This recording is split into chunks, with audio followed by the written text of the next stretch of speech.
people are really going to come at me. So I learned that from a very young age, that I have to be perfect at all times, and nobody's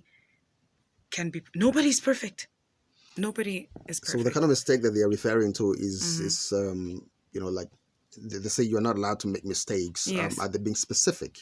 Yeah, like certain mistakes, like you can't dress a certain way, you can't speak a certain way, and then also like when it was like, for instance, if I had to be in a relationship with somebody at church, the scrutiny was really high. Like, hey, what is she doing? Why was she talking to him at this odd time? Why is she standing with him too much after church service? Why can't she go into the church? I mean, why can't she go into the office or something? So there was a lot of scrutiny about every single thing I did. And then on top of that, being a pastor's child, you see betrayal at a very young age, and you get used to it because my parents, they will invest so much in somebody from church, and that person will turn against them and then even start saying all kinds of nasty things about them. So we saw betrayal being displayed in front of us at a very young age. So it was nothing shocking for us. We just knew, okay, you can't trust anybody.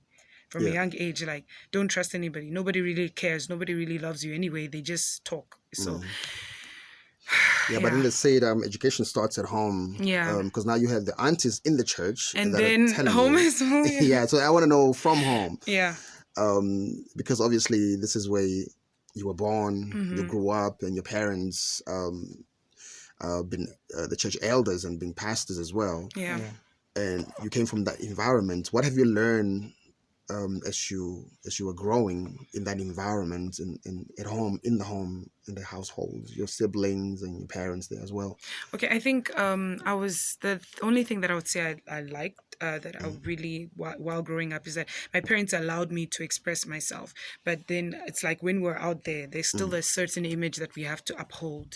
You have to be perfect. So that's why you see a lot of pastors' kids, they become so messed up because they get tired of always being perfect. So they're like, so they go to the extreme, like, okay, I was worshiping God, now I'm gonna become a devil worshiper, just to be rebellious, just for the sake of I'm gonna be rebellious and show this, so yeah, there's an extreme to it. So yeah, that's the problem. Frankly, what I'm trying to figure out is, are you sort of programmed to say, because it starts at home. Yeah. Right. If you're in that environment, maybe you can answer this question. If you happen to be in that environment where your dad is a pastor and your mom is also a pastor or a prophet, I think it's just, and then you are given go this way.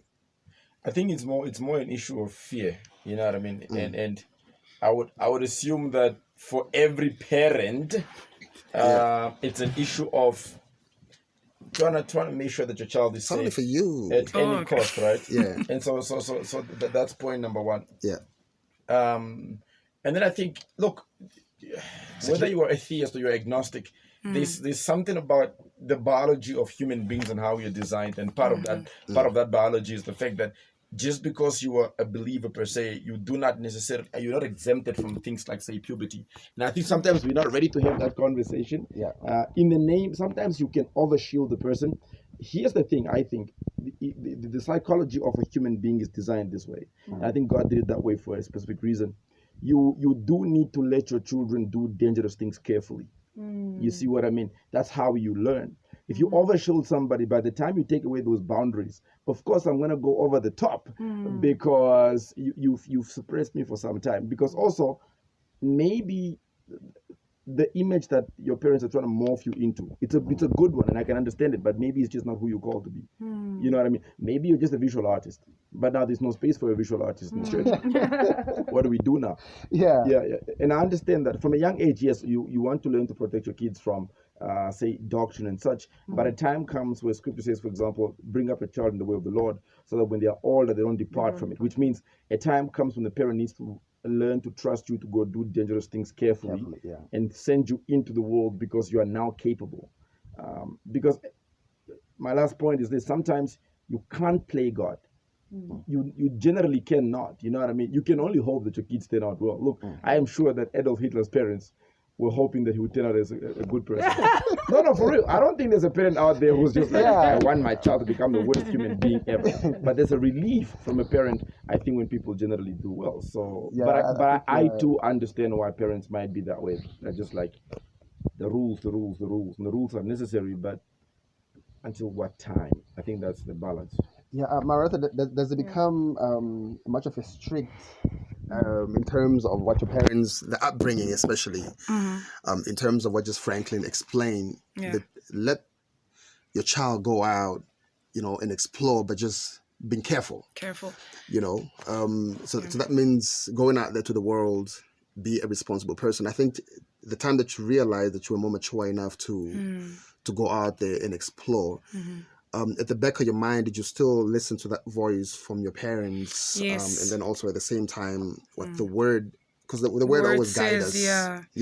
Did that ring the bell? So I think there's a thin line. What do I mean there's a thin line? Like there's that part of, okay, I'm messing up here. What will my parents say? So and then there's that part of, what will God say? So when you become more of a people pleaser than a God pleaser, there's that very thin line. So I got to a point where I was more worried of, what will the church say? What will people say? What will my parents say? Rather than, what will God say?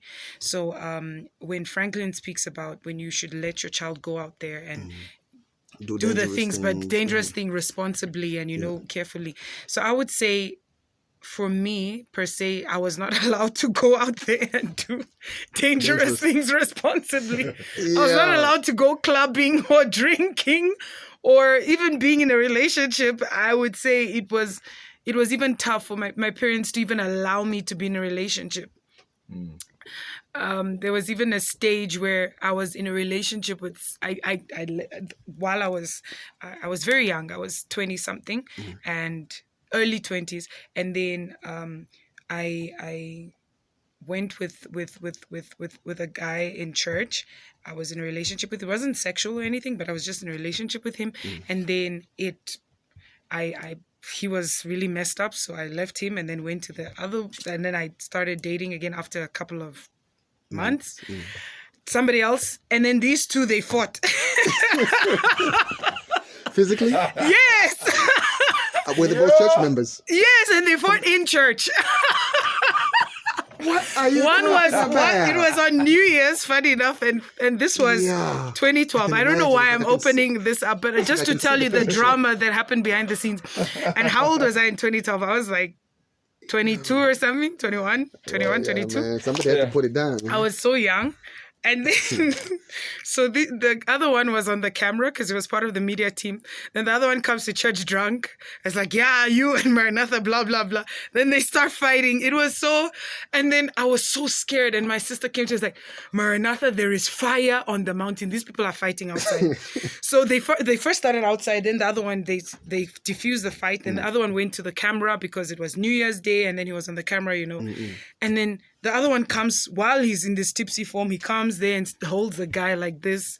And then everybody's in a panic. The church uncles, church aunties are in a panic. They go to him like, what's going on? They take him outside. Thank God my sister was there. My sister was like, no, he's, because they were asking, why are they fighting? Why are they fighting? So this guy almost said my name. So Sarah was like, no, he's drunk. So he almost said my name and just embarrassed me. So when my parents found out about it, they were so pissed off because it came across as if I'm dating two guys at the same time, which was not the case. Yeah. So I was in big trouble, and my parents were like, no, how does it look if you're the pastor's daughter and that happened? So okay, let's get back to that part of being the pastor's daughter, being spiritually groomed as well, and it comes to the point that you started engaging yourself in a relationship, with somebody that was intoxicated. Yeah. Did you know that you're not allowed to do that? No, the thing is, he was also a pastor's son. He was also a pastor's son. And I always used to you didn't have a problem with him drinking? The thing is, he kept saying, no, I've stopped. I've changed. I'm a changed person. I'll stop this alcoholism, blah, blah, blah. So I was of the opinion that, okay, he will change. The alcoholism will come to a halt. It will stop. But it never did. It just never did. And whenever he was intoxicated, he will send me some texts that don't make sense, or he will be busy with different ladies. So, I just felt like, okay, this is not working. I'm going to move on. So I don't know how I ended up there, but being with somebody like that, it taught me patience, because I was patient with him. Even at that young age, I was 20, 21 or something. So at that young age, I learned I learned patience. I heard that the best place to find a wife is the church. Yeah. Because Yeah. there's also this whole perception that if you have to be in this specific church, and then you are likely to date the girl that is from the same church, and I think that's the direction that you took at the time. You wanted to keep it within the family. I was. Because the moment you branch out, and then you're actually being exposed to, it's like, hey, baby, can we go to my church? And you're comfortable here. So at the end of the day, I think, and that's a I don't it's know. amazing that you're saying that, because what a narrative, man. First of all, because like Maranatha was saying from the top, there is no such thing as attaining perfection. We know that scripture says, for example, that our righteousness is like filthy rags before God. That means that even when you're at your holiest point, whatever you think your holiest point is, to God is still nothing, because most of us have been taught function over purpose. That's the problem. And so we exhaust ourselves. You know what I mean? Most of us are taught how to function in relationships. We're not taught the purpose of it. And so if you don't know purpose, you'll just, you know what I mean? But at the same time as well, young people have the proclivity of curiosity. They will always want to explore. Now, if you have a son that's constantly climbing something, you keep pulling him down, you don't want him to climb, what's going to eventually happen is that he grows and he becomes very brittle. Okay. One. So you need, that's why fathers play that role. You know what I mean? Like, you look at like a baby, okay, between a mother and a father. Who's most likely to throw that baby higher? The old man and their father, yeah. Because the father exposes the child to the real world. So that's why the fathers are generally, like, the relationship between a father and a daughter is very different, because the dynamics there change. You know, so he's a little bit more calmer, but the mother, from a maternal perspective, they're a little bit more enclosed, right? And so what do we then do? There is then a tendency to, sometimes it's like, it's okay, the child is of age now, the child needs to fall. But we're also living in a generation where we award everything. You see, we need to be taught to fail. Failing is good. Now, with this, what we do, your child goes to an athletic game, right? He comes number 17. We still give him a medal. Why are you giving this child a medal for failing?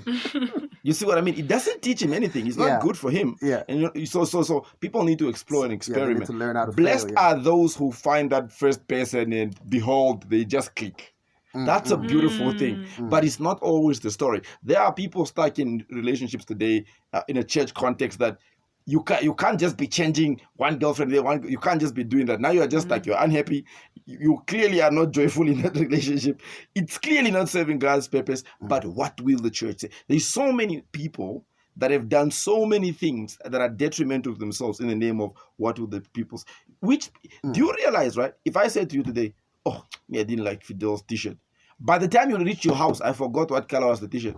But now you are bothered for 4 years because I didn't like your t-shirt. Yeah. Look, 2 lines. it is important for parents to mold their children. But they need to understand, parents cannot live their children's life. It's just what it is. This is why they grow up and marry and leave most. You see what I mean? Because you're not raising a child for yourself. You are raising a human being for the society. So if you constantly just keep doing this to your child, we won't like them, because they are not taught how to mingle with other people. I mean, I think Franklin actually, broke the ice, because now he's actually confirming that, because I know I have a sister that was kept, within the house for quite a long time. Yeah. And the moment that she had a chance to go out, and she got pregnant by the time she came back. You see. And then we were all shocked at the time, because we were like, how did this happen? You never left. How did you get pregnant in the process? And then it was that whole process of being, you are kept in confinement. It's like, this is where you sleep, eat, and stay and play. This is where your life is. Whatever you need to do is within this environment. And Maranatha, for you, I think you have upheld yourself, your reputation in society, and in being a creative. Difficult one to maintain. Hey, Like, but I won't don't lie know. that they were not. It's not to say that you won't falter here and there, because you should. let me just say, like, there was a time I always say this because for me, I like to be transparent. I had 3 years of depression, and in those 3 years of depression, I made mistakes. And when I look back, I say, Jesus is Lord. You know, the apostle will hear of this. Jesus So is Lord. I look back, I'm like, what was I thinking? And it's because I got to a place where I did not care anymore. I was going to church. I was singing the praise and worship team, but I did not care. That feeling of conviction was not there anymore. It's like my conviction was seared because I got to a point in that time where I was like, you know what? God has forgotten about me, so why should I remember about God? I'm just going to church because I'm still in my parents' house. So let me go to church, let me serve. But my heart was far from God. I wasn't praying, I wasn't reading my Bible.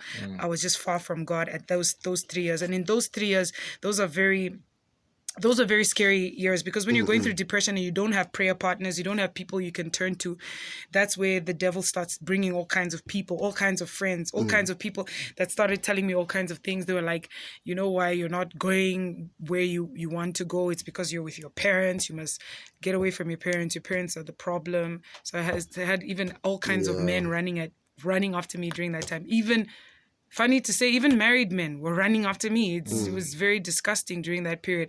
So, but you know, when you're in a vulnerable state, you start listening to what they're telling you that, okay, you know what, get away from your parents' house. So thank God I didn't move out of my parents' house that time, because if I did, by now, 3, 4, 5 kids. So I think that was the only protection that I had. Like, okay, I'm in my parents' house, let me not fall, you know? So yeah, I think I would have really gone off. I think what helped me is God sent one lady that was a prayer warrior for me, and she kept telling me Maranatha, and like, I'll tell her, okay, this person is after me, that one is after me, and she'll always be the one like trying to protect. She'll always speak into my life, protect me and stuff. So funny enough, you know, when the people you're closest to, you wouldn't know what they're really going through. So like my parents were close to me, but they couldn't tell that I was really going through acute depression. So for those 3 years. I'm trying to understand the cause of depression as well, because I mean, being the pastor's child and being a very successful gospel singer, a very good songwriter, with multiple performances as well that you have been having over the years. What could be the issue? I felt stuck. This happened between end of 2018, so 20, let's just say 2019, up until 2021. So it's like the whole of 2019, the whole of 2020, the whole of 2021. So when people look, they're like, what were you depressed about? Your life is fine. You're both your parents are married. You have everything. When you're going through whatever, just call your parents. It will take you out of it. But I felt stuck. You know, when you felt, when I felt like, okay, what next? Yeah. I knew my purpose, but I was stuck. I was stuck in my purpose. I didn't know what to do, which decision to make. I just felt stuck. And also things that I didn't also deal with in my early 20s. Everything just came on me like a whole garment of heaviness. And I would say depression is a spirit, because it was a spirit of darkness. I was just in a dark phase.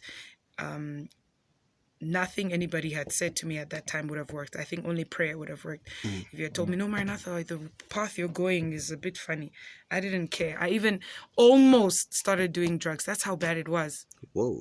I even had suicidal attempts. That's how bad it was. I helped somebody come out of drugs, and that same person I helped come out of drugs, I wanted to try what she was doing. Can you imagine? It was that bad. It was that bad. I helped her come out of it, but then I wanted to ask her, where do you buy this stuff, you know? So it was really, that's how bad it was. So I just give glory to God that he got me out of it. So 2022 for me was an amazing year, because it was a year that God just took me out of that pain, and he used a man of God that came to me, and he told me, this is what you've been going through. You have this, you can't sleep. And which is true. For those 3 years, I couldn't sleep. I'll sleep 2 hours, wake up. 1 hour, wake up. So my sleep pattern was so bad. I was restless. I couldn't sleep. I couldn't. It's the conversations we now need to have, bro. Yeah.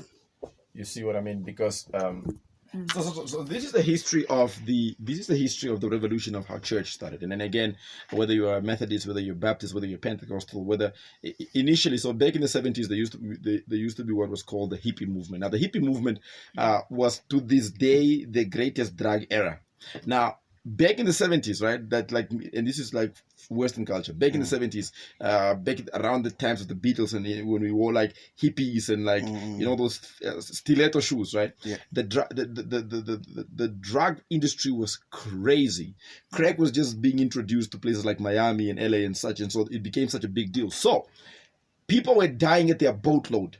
Okay, and so the religious movement came up, and so you could only be either or. There was no in between. All right, so you were either hardcore for God, or you were on the other side. So there was no in between. And so that's why the church was very military around the 70s, and most churches adopted that theology to this day, because it was like, look, right now we do not have the time to be dealing with the mental issues. We need to get you as far away from the place as possible, and that's why that's where the history of people that would meet on Monday, Tuesday, Wednesday, and Thursday came from. The religious institution, the theist movement really took hold at that time, because supposedly it was bringing people to salvation. Supposedly, I mean, there was a great revival took place around that area.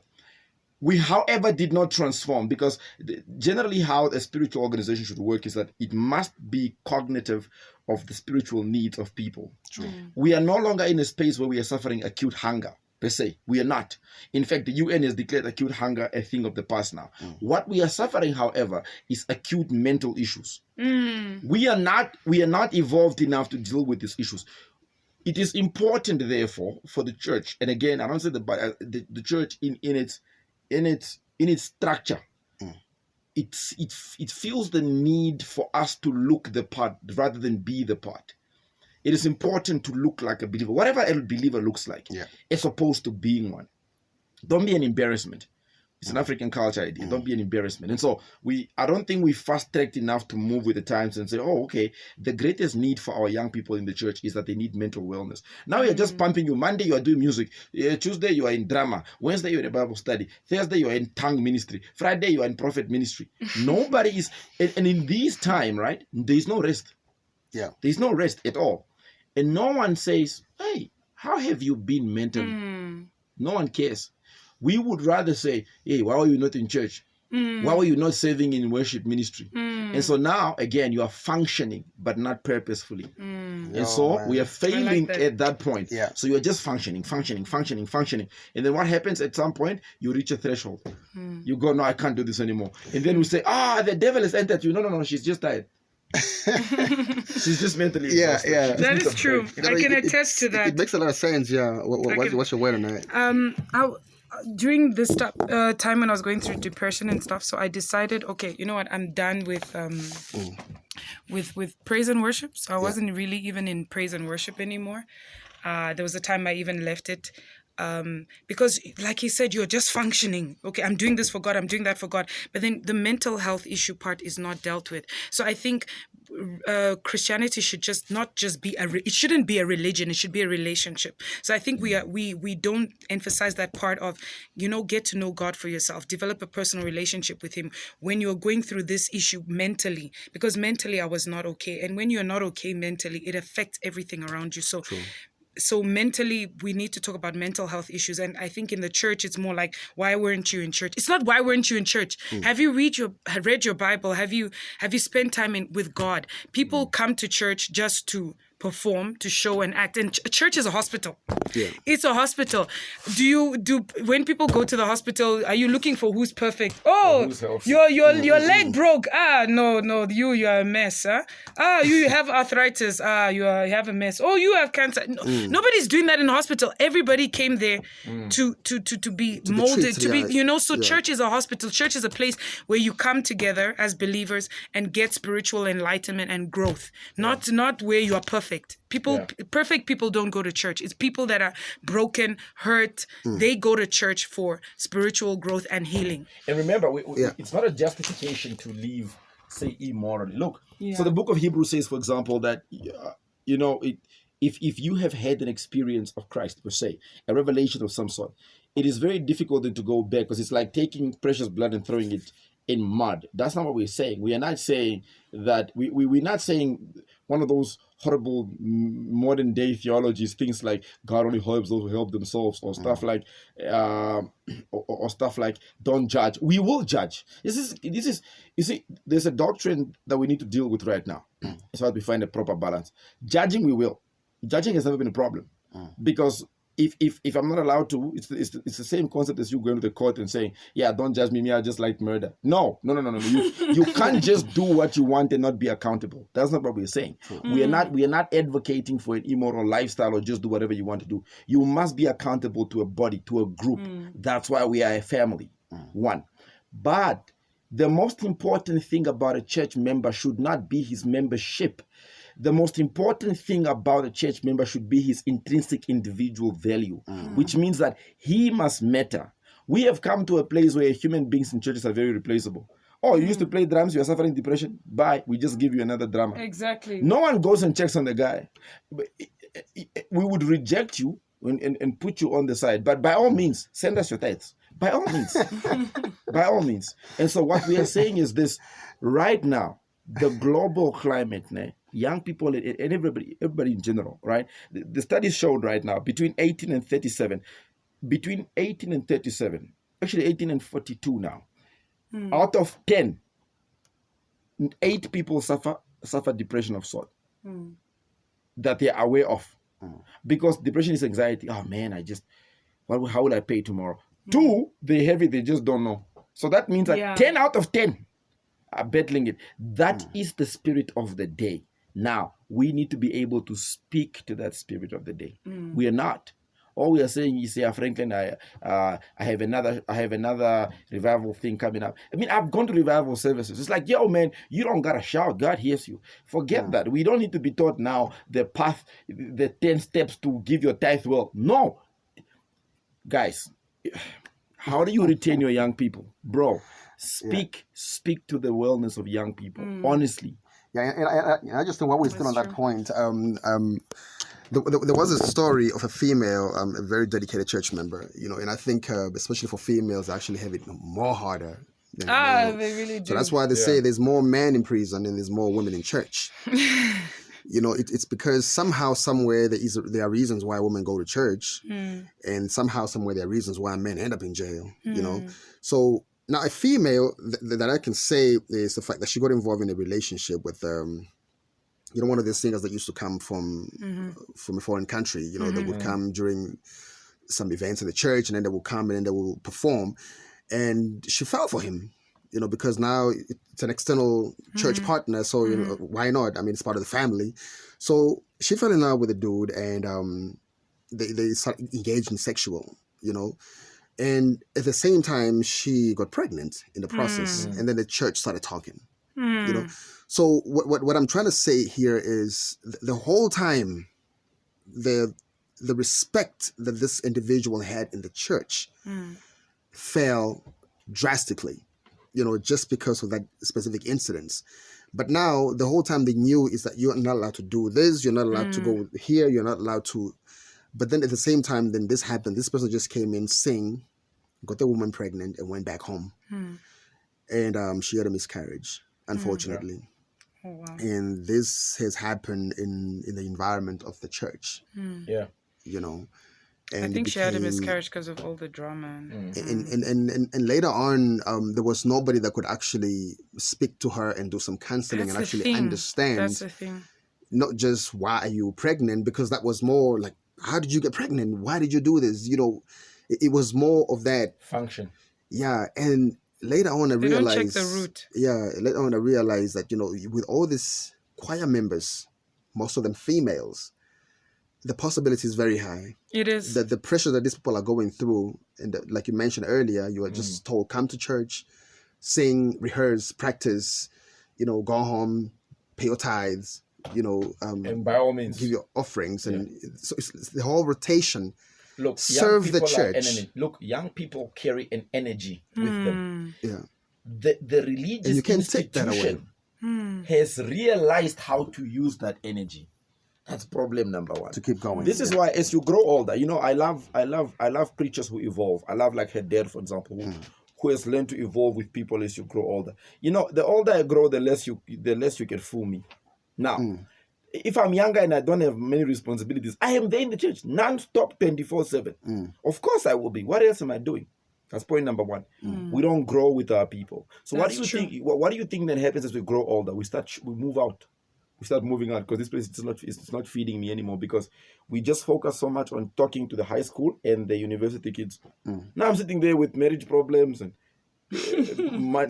work problems. Nothing is coming my way. And so you gravitate away from that. Now here's the thing again: if the church truly be a body, it is okay, it truly is, and it should be practiced. I don't like names. Like, names are just names. God never gave us the names like that. We're just called to be the body. That means that God is saying, okay, hey Franklin, your function this year is to work there by the ear. And I say, okay, cool, God. Then for 2 years I'm there by the ear. 3 years later, God says, hey, I need you to go to the toe. I go function there by the toe quickly. I'm now in purpose, because I'm here to empower and impact, or at least edify the body. And the body is not edified from one space only. You see what I mean? And so I think the fear then is that, what if the young people leave us? But look, if you treated people with kindness, right, the people generally will not forget kindness. I'll give you an example. This is my last point. So me and Dave, for example, have been doing music for ages. And every other place we've gone to, we've always gotten scrutinized. You know, this gospel rap thing. We set the tone for the genre. Yeah. There's only one preacher in this country and in this city, really, that supported the vision from when it was young, and that's her father. To a point where now that we are commercially, for the lack of better words, big, and I'm exaggerating here, really. You are. And we get invited to perform. You guys are big. Yeah, and we are charging churches. You're like, why are you charging? Do you know where's the one place if he calls us, we could be in America. We will leave by foot to come perform. Do you want to know why? Because he supported vision. He understood purpose. That's what we ought to be doing. Purpose. Don't stifle these young people. You stifle them, you're going to be in trouble. That's true. Wow. Wow, I love what he said. Oh my word. You know, and this one has been my kingdom brother for years. Yeah. He even knows he helped me on one of those drama relationships. Tell us about it. You remember? Well, we come a long way. For real? Yeah. He did, you know. Oh, man. So, I felt so yeah, you did, eh? Because you were married at that time. Yeah, so I was. I think he's been married for how many years? Like 10? 10 years, you know. So. Yeah. I know we needed his information back then, like, please come and counsel us. And it worked that time, I believe. So I like what he's saying, you know, like, also there must be a balance, you know, like he said, like, there will be judgment in itself. Let me give you an example. There was a guy in our church. He used to work for the church and stuff, and to the point where there was a conference, and then the people were sleeping at the church, right? And he had a room in the church, and then there were like some of the ladies were sleeping at the church, but on the altar, like they had to put like mattresses and stuff, you know, just to accommodate at one of our branches. So this guy wakes up in the middle of the night with a boner, and then he goes to one of the ladies on the stage, and then he pulls her blanket and wants to rape her on the stage. Whoa. So there he started misusing God's grace. And then on top of that, he made a married woman pregnant again. So but then the problem is, after he did all this crap, then he started going mad. I don't know if that's the guy, you know, bewitched him, but he started going mad and losing his mind. So the thing is, where was the rehabilitation in the time frame when, because it was like maybe a space of 3 years. So 1 year he's there trying to rape a lady on the stage. The next year, 2 years later, he impregnates a married woman. So the thing is, okay, what we need to do as the church is rehabilitation. If you know somebody has a problem with pornography, don't just be like, the Bible says you can be sexually pure, blah blah blah. You have to go to the root cause. Why are they going through this pornography? Because so there needs to be they know. Most people are aware of their problem, of their issue. True. You know, so we know from a psychological perspective, right? Human beings need very, very little encouragement. Very little encouragement. It's the same concept. Have you ever gone to watch your child play? Even if they're not good and you just cheer them on a little bit, it's game over. Because human beings understand their flaw. They understand exactly their frailty. Now, it is not going to do you any well if you are just there the whole time talking about, you should not. Trust me, he knows. What we are saying is we don't condone, but we work with our people. So we keep moving. You know what I mean? And say, look, this is the situation. This is how we can help you. You want to partner with young people to come up out of their own things.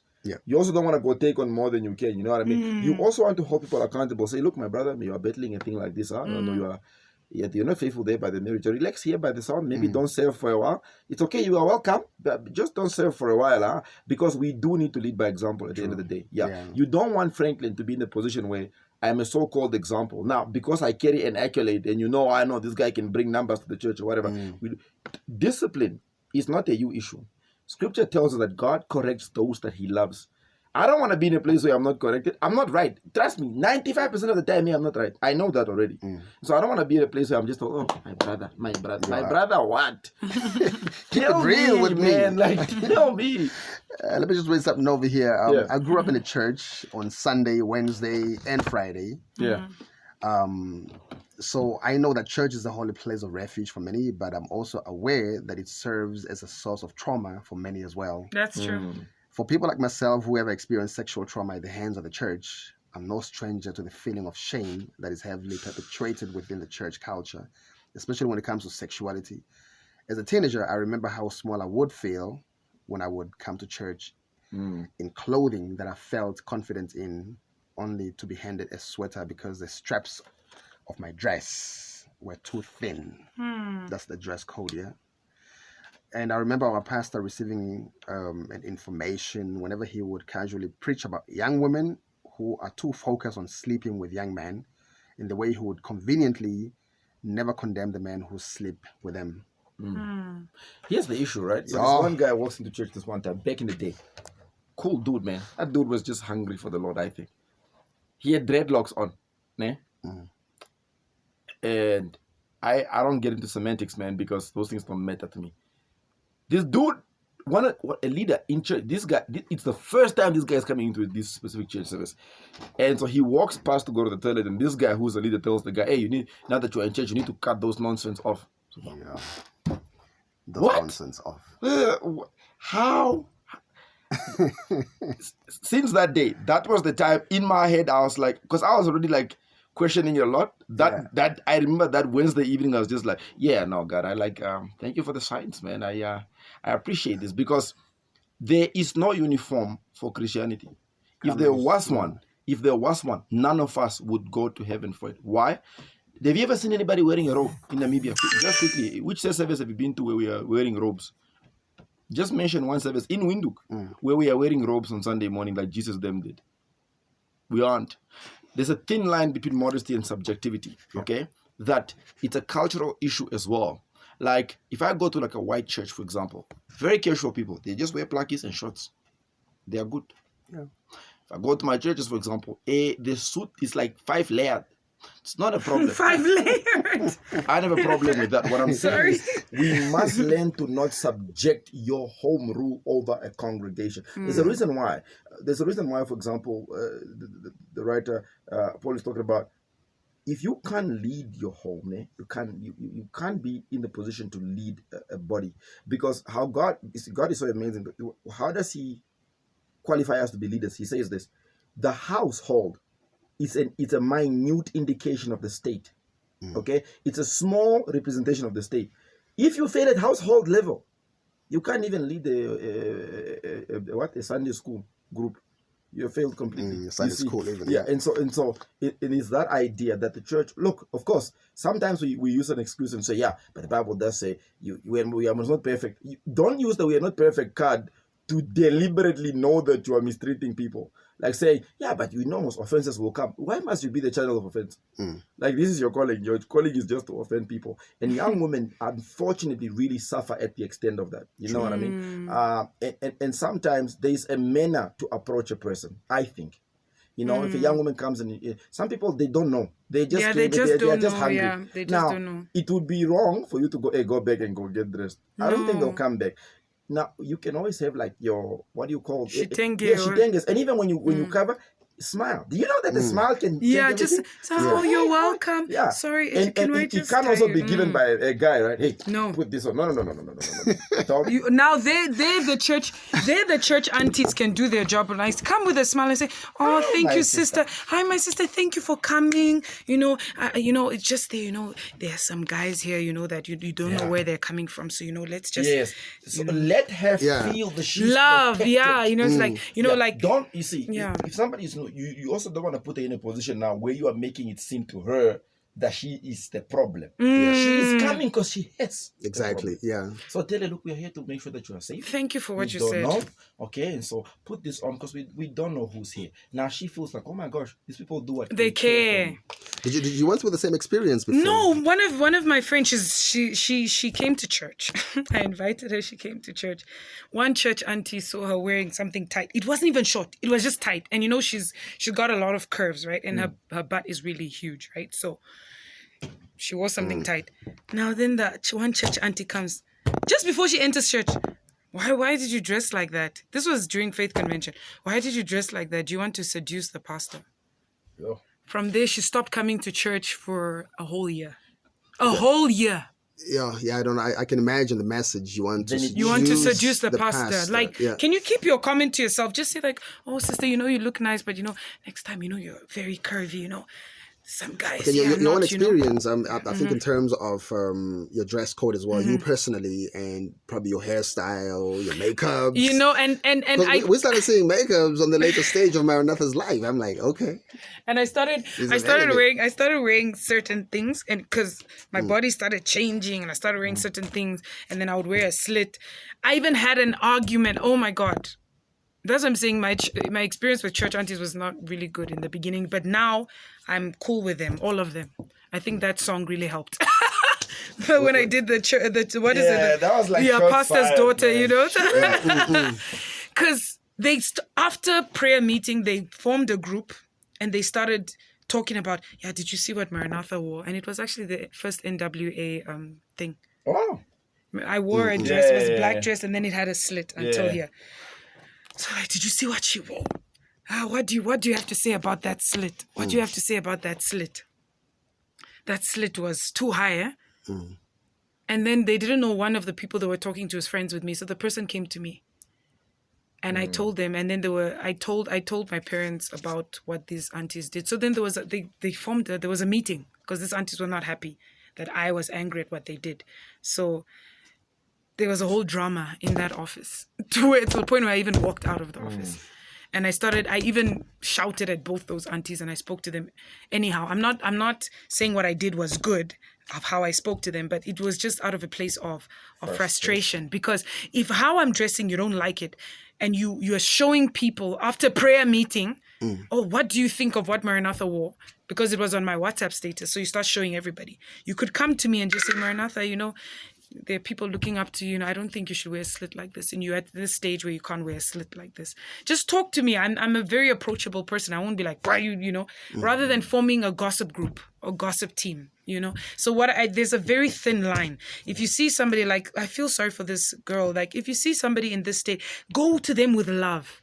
Do you know what love can do? Just talking to somebody with so much love, care, and affection, just even though they are hard-headed, just the way you approach them, that hard-headedness it will mellow down and they will listen to you. But if you come with so much condemnation and zeal to just tear them apart, they will obviously... I think while we're at that point, for me, it's always important to make reference to scripture because this is key. Yeah. One of the things I say is never take an opinion that's scripture, that is...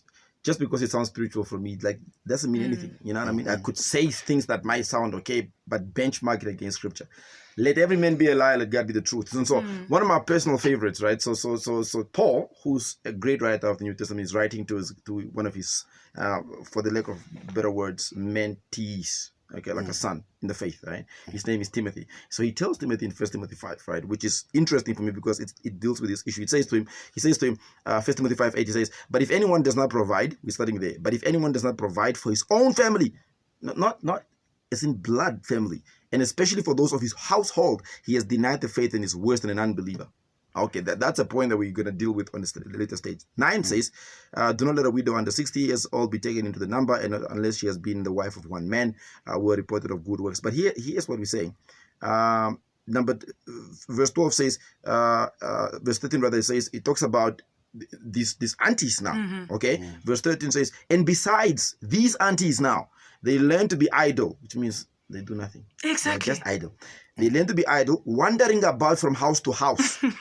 House to house, my brother. And not only idle, but also gossips and busybodies, saying things which they ought not to. It's right Yeah, here. it's in the word. It's in the word. It's in the word of Okay. God. Which they ought not to. Therefore, I desire, all right, that they manage their house, give no opportunity to the adversary to speak reproachfully. For some have already turned aside after Satan. You see, it is Thank you. amazing to us that the church has got more motivational speakers than it has repenting saints. That's the bigger problem. All of us are motivational speakers in the kingdom of God. All of us. You know, I want to get to the This is point. true. I want to get to the point where, Frank. you know, especially when it comes to lost relationships, especially for females. Chai. You know, either you turn to church mostly, or you go on social media and then you post all these biblical verses. How does it get to that point? Is it for salvation purpose, or is it because you feel like I think I have found God only now because The relationship didn't work out. yeah, but you notice this is like a trend. Yes, it's a It trend. happens, yeah. I think sometimes, you know, when we enter relationships, we don't consult God. We just think of butterflies. Butterflies is just clouding our mind, and especially for a lady. A lady is moved by what they hear. A man is moved by what they see. Okay, so ladies, when we hear this guy telling us all beautiful things we want to hear, it's gay. You know, we are game. Let's go. And men are good with words, and since they know that ladies are moved by what they hear, they you know, they feed you into this we thing. use it, yeah. So I would say, okay, I wasn't in that many relationships in my life, but I've been in a relationship long term.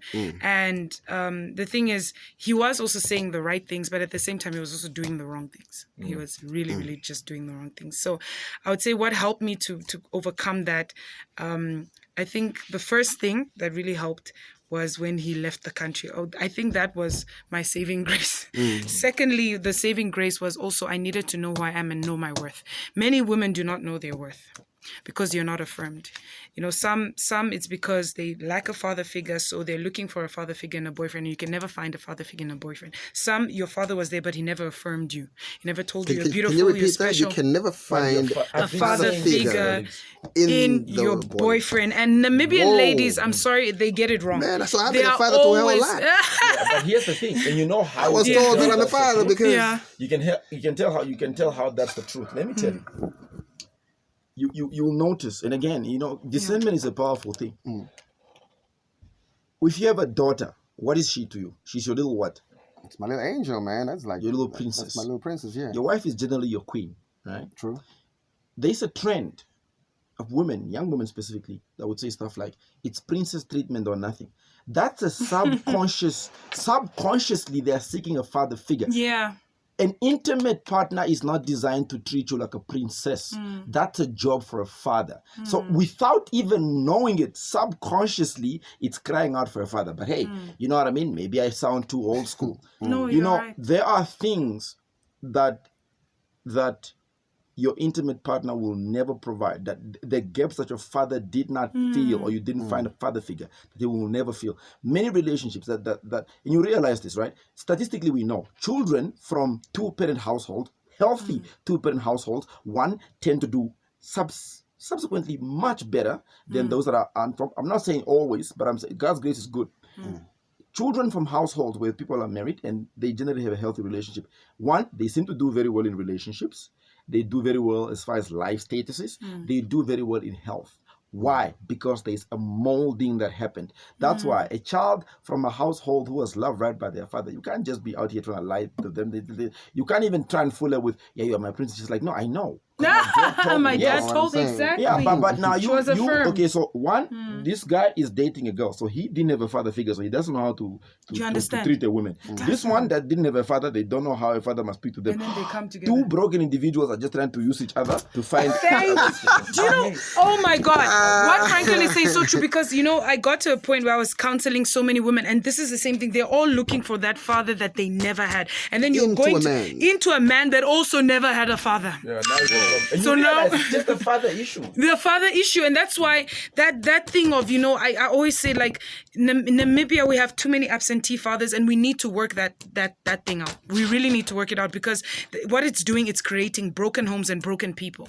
I'm not saying a lady cannot be a man and a woman at the same time. And I mean, it's You cannot very be a father interesting. and a mother at the same time. You can't. Yeah. And many women are doing that in Namibia. So if we can just bring back the fatherhood in Namibia, yes, you guys are not together anymore. Yes, you don't love her. Yes, she did Co-parent rubbish. well, man. Just take care of your child. Forget about the mother. two of The you, mother yeah. can be a disaster, whatever. But focus on your child. Your child needs you. Your child needs you. Maranatha, what do you go to? Who do you go to when things really, really get hard? In terms of relationships, be it career growth or be it, just generally in life when you hit rock bottom sometimes. I'll go to my dad. I'll go to first and foremost God, because he knows me better than any earthly person. I'll pray about it. And then I'll go to my dad. I'll go to my mom or my dad. So there's some certain topics moms will get. You already know that a lot of Namibian women won't even think about going to their own biological father, even though they are alive. Because he was never there. He was No, never it's there not for about them. that we're never there. It's the fact that the fathers are still alive. But I think sometimes is where the mother also then, as you grow, there's always that separation. The mother said, well, your father, he wasn't shit or he hasn't been there. Yeah. So the daughter grows up in that environment where you just hear all this, that daddy was an absent, he wasn't around. That's already a crack. So where would you go? Where do females goes to? I would say, if you didn't have an earthly father, I would always say that you can always adopt God as your earthly father. But I still emphasize that somewhere, somehow, there needs to be a fatherly figure that a woman looks up to. But then there are some men that they will take it. Predators. Oh my God, they're predators. They will take it like cry on my shoulders. this person, I seem like a father figure. But then this guy will start falling for the girl and start, doing funny things. So I would always say that if you're in that situation, just turn to God. Because even pastors nowadays are finishing the church members, Look, So where would you go? Oh, my Go word. to God. here's the crack in the foundation. So I can stay home and just, Here's the crack. because if I go to churches, there are predators over there. There's some pastors that are finishing church members. The beauty is that we are given discernment, okay? Yeah. So The spirit of discernment, I yes. generally feel a father figure for me must be somebody that also is under some sort of, I work here and I've got a manager. I can't just do what I want. True. A non-submitted man is a very dangerous man. Hey, Cause like say that again. Yeah, a non-submitted man is a very non-submitted man. Because who watches over you? Like Exactly. and that becomes very difficult because those are the same guys who in the name of Papa. You know what I like? I like all the preachers. All the preachers they give stability. Like a dad, stability. I'll tell you why. Jesus is born. At 12, this dude is teaching in the synagogue. And then we don't hear about him anymore until he's 30. 35, yeah. Why? There is an actual cognitive growth that is necessary to adjudicate specific instructions. Don't come to a church where I'm a pastor, me. And I'm telling you, don't do it, me. I'm telling you now. I don't have the capacity. Cognitively, I am not ready for that. God understands this. You read all throughout history. Even when God called young people, there was always a proper submission. There was always a proper authority. God called Samuel. He says, okay, well, God talks to Samuel in 3D, bro. 3D. Now you hear me now. Not in a dream right now. But what did he still have to do? He still had to be horned. He still had to be under the prophet's authority. Same with David. David knew he was called, bro. Under authority. At a very young age. David was like, yeah, no, I am the one. But growth was necessary. I like that. Every time I go to a place and I ask, so who is his board member? Exactly. Who is he under? Does Nobody. your Lord, one of my Nobody. friends would say, one of my best friends would say, does your Lord have a Lord? Yeah.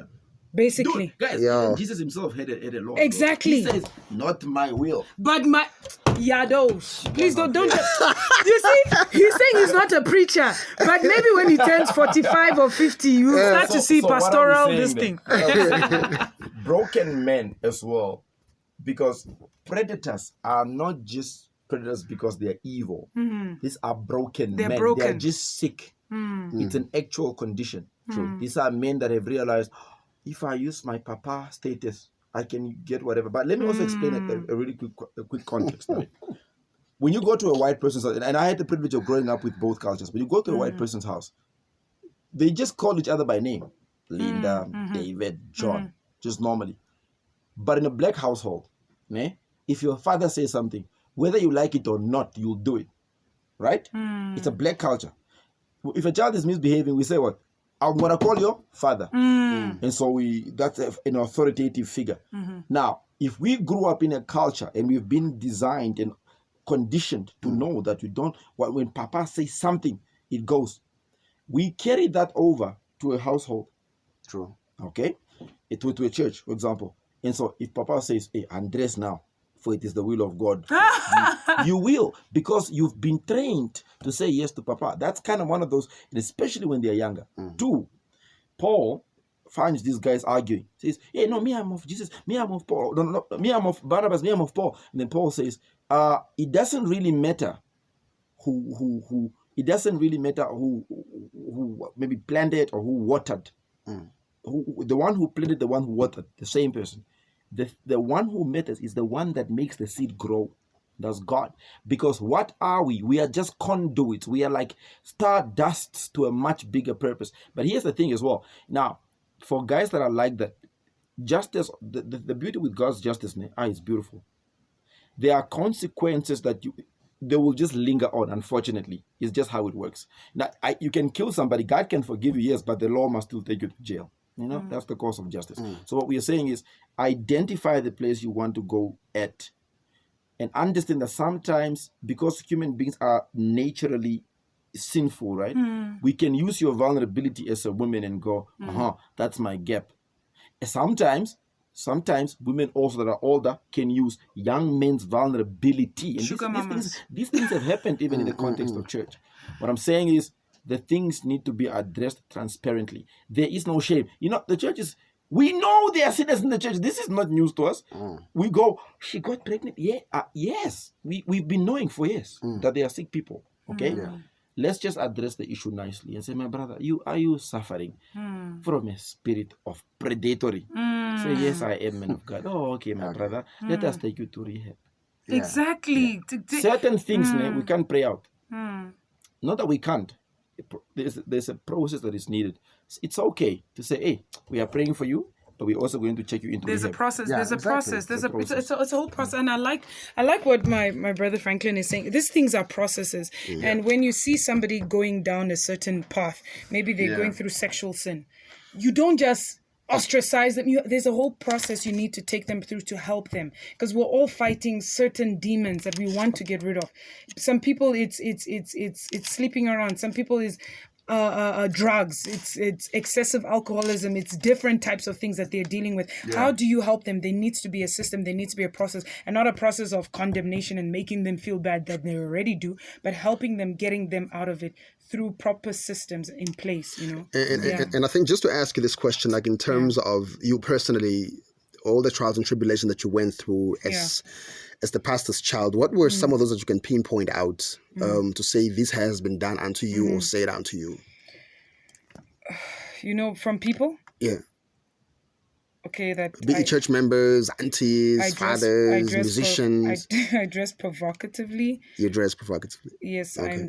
I'm too loud. I'm full of myself. I'm just pretending. I don't really love God. I'm just pretending just because I'm trying to push a narrative with my parents. What else has been said to me? That I'm good for nothing. So you must just soak all these things up, ne? Many things, you know, that I'm living a double life. I think that has been said. So, you know, when you start projecting on people, you start saying all these kind of nasty things, they end up doing that.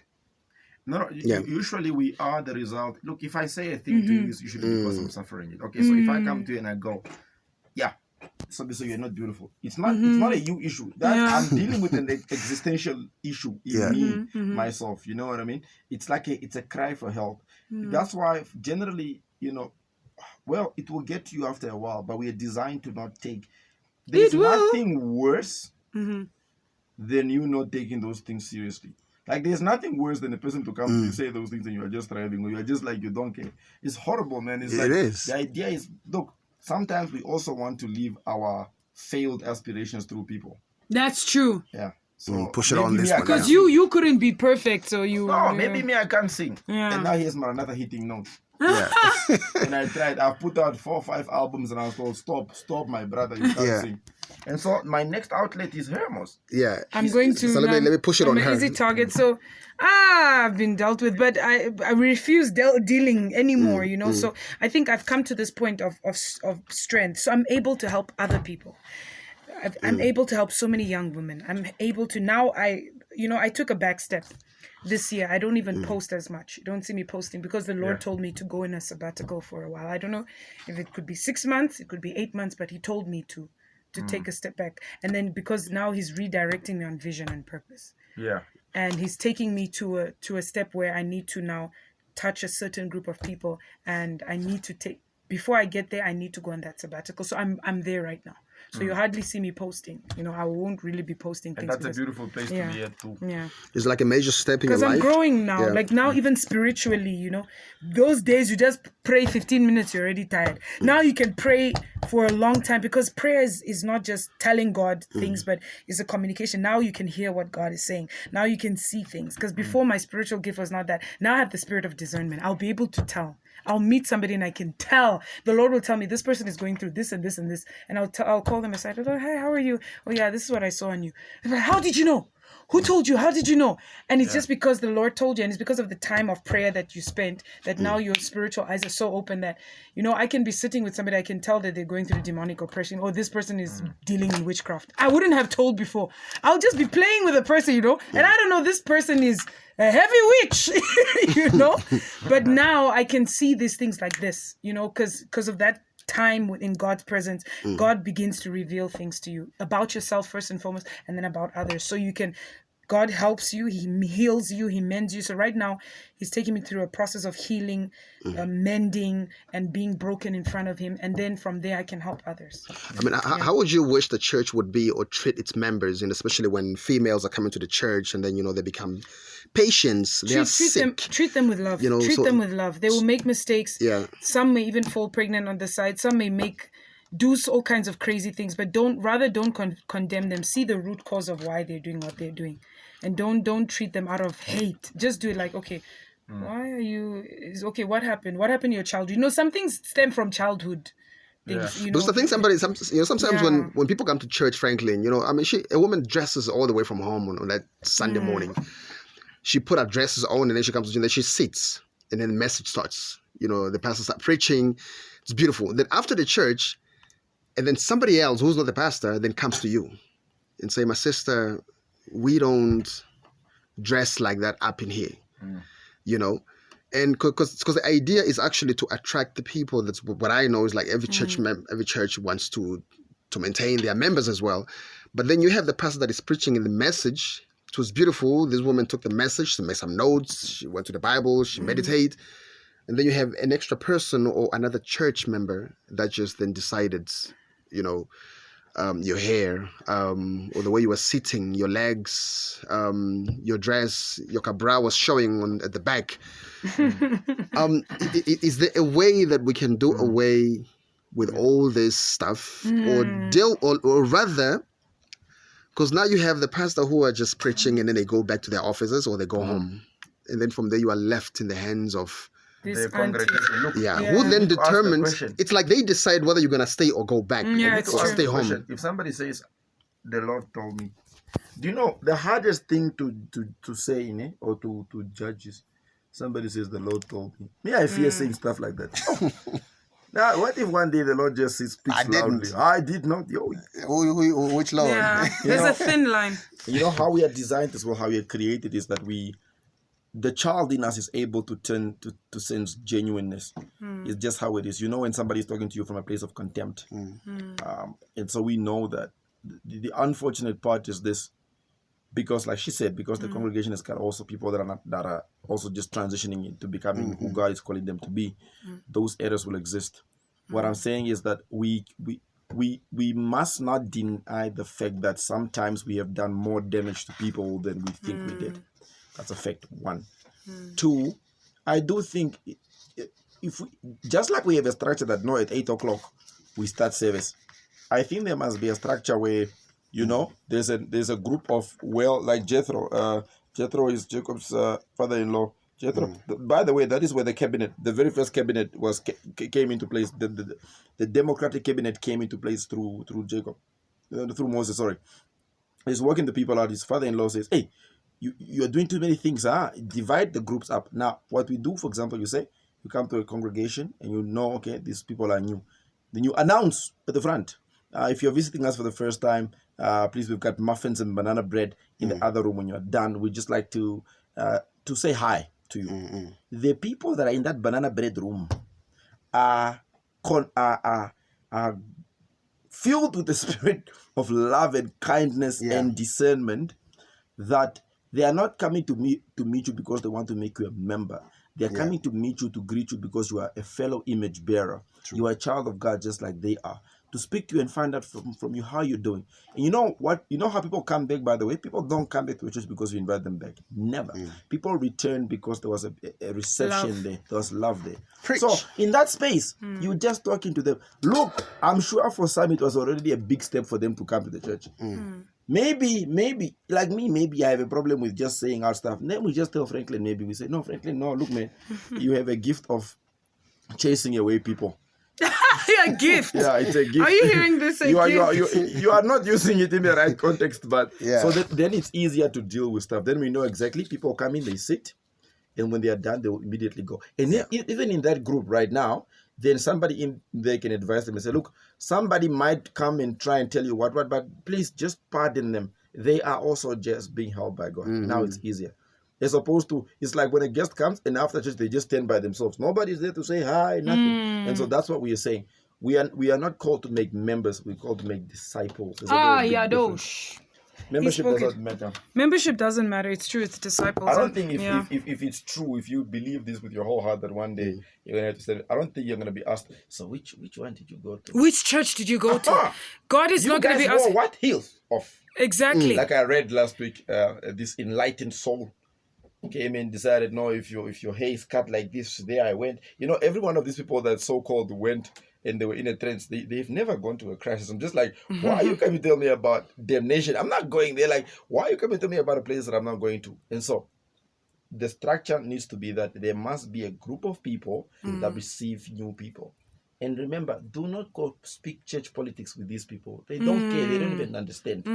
Here's the thing. Some of us, people were not allowed, right? Like she was saying earlier. Most of us had a religious experience. Because you came in and immediately you were thrown in the deep end. She can sing, but day 1, day 2, she's already in the worship. That's the wrong thing. Never allowed people to be discipled. Yes. And just meet God. Because maybe God is going to say, no, I need you to go and cook soup. For the kids that are sitting outside. So people must be allowed the time to develop into who God is. Just because somebody's gifting, you're like, oh, this person gave the heart to Christ. Okay, nice. Let's throw them on worship team. Let's throw them in the media team because they're good at making videos. I also understand the reasoning. The reasoning is, let's keep them busy so they don't do. People become busy with the things of God and have no idea who God is. No relationship with God. So now for 20 years, you just have experience. You ask an elder and say, why do you do this? No, we just do it. But many of them, that's why there are many Christians that are 20 years born again, but then they have never heard the voice of God. They're waiting for somebody to come and prophesy. No, pastor, prophesy, because you can't hear God's voice for yourself. And the beauty with that is this. It's okay. You know, God loves people in our naivety. That's the beauty. It's like, it's fine.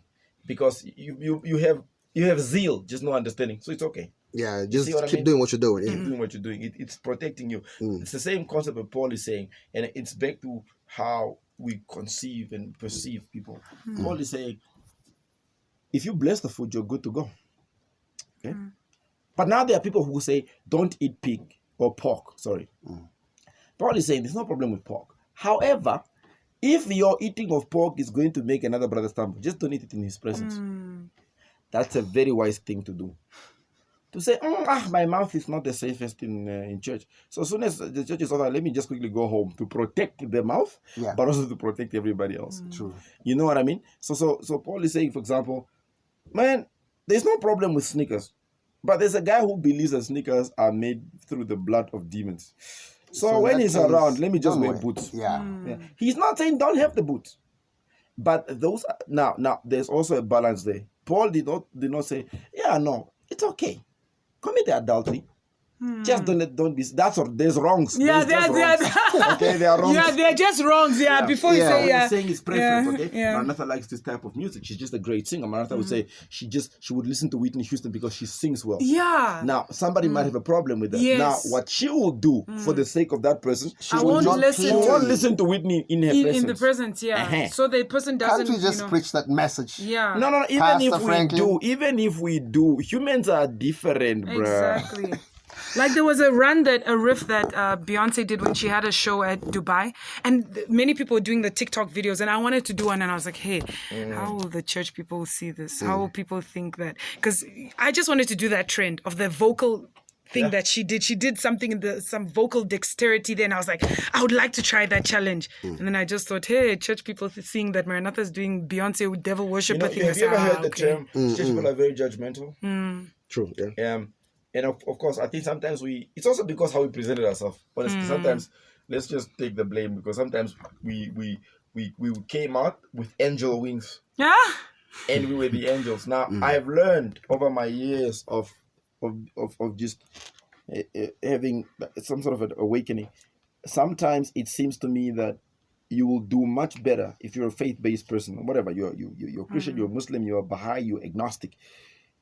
You're an unbeliever or a believer, it doesn't matter what you are. Every human being has got a worldview. Every human being. It's always going to be important to surround yourself now and again, or at least to have people that don't believe necessarily in what you do. Why? Because they either help you affirm or question your convictions. True.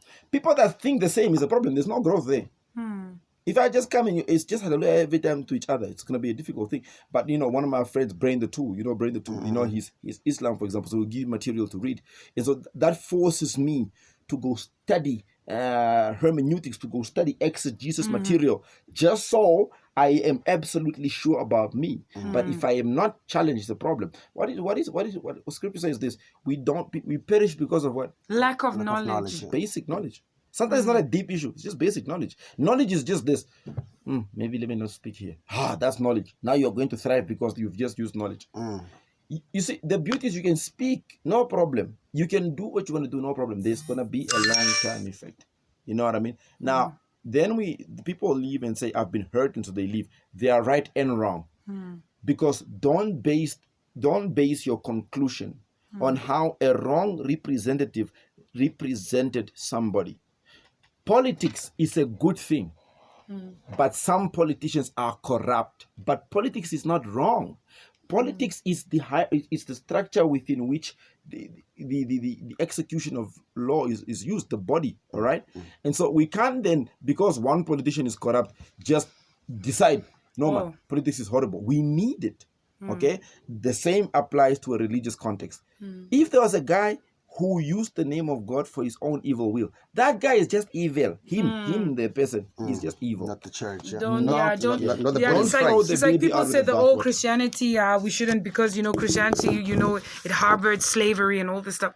Those people just took certain scriptures, of the slaves back in the time in Bible, and they used it for their own I advantage think sometimes too. we do this. Look, the human being, right? Yeah. Human beings are not evil. We are just inherently sinful. There's a very big difference. For example, if you believe in the ideology of Satan, Satan is generally just an evil dude. There's no good in him. The human being is inherently sinful. There's a very big difference. It's why it is easier to tell a lie than to tell the truth, for example. Yeah. But you have the capacity to love. If you are fully evil, you have no capacity to care, even for yourself, And so those things will always keep reoccurring.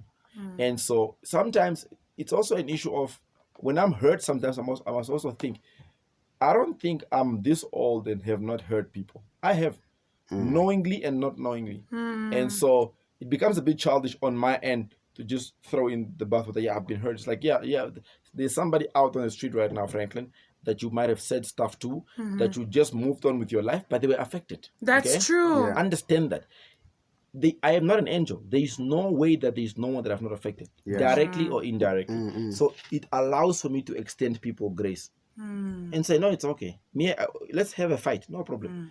But let's quickly make up. Quickly. Let's disagree, yes, but let's quickly make up. And that's then what I'm saying. The aunties, sometimes it's just a place of, I wish I had a body like that. You can't have it.